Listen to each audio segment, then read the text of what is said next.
বিসমিল্লাহির রহমানির রহিম।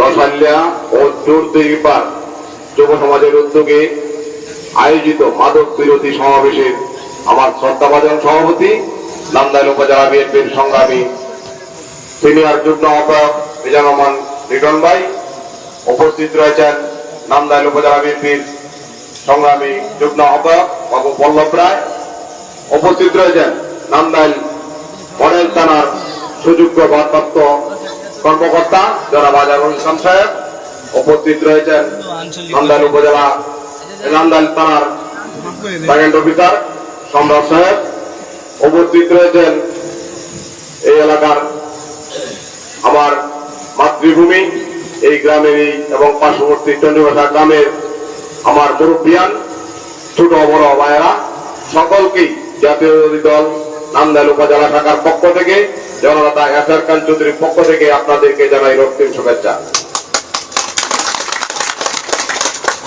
মাদক বিরোধী উদ্যোগটা আসলে আরো আগে নেওয়ারই দরকার ছিল। এটা আপনাদের ব্যর্থতা না, এটা আমাদের ব্যর্থতা। একটু আগে পল্লব রায় বলে গেছেন, এই গ্রামে উপজেলা বিএনপির সর্বোচ্চ 2টি পদের অধিকারী আমরা ছিলাম, কিন্তু আমরা নেই নাই।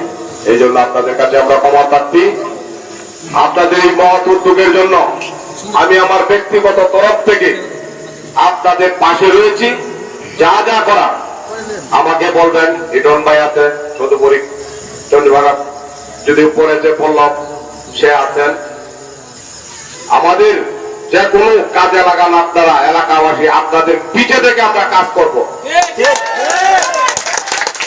এই মাদক কতটুকু ভয়াবহ হতে পারে একটি উপমা দিয়ে গেছে। এইরকম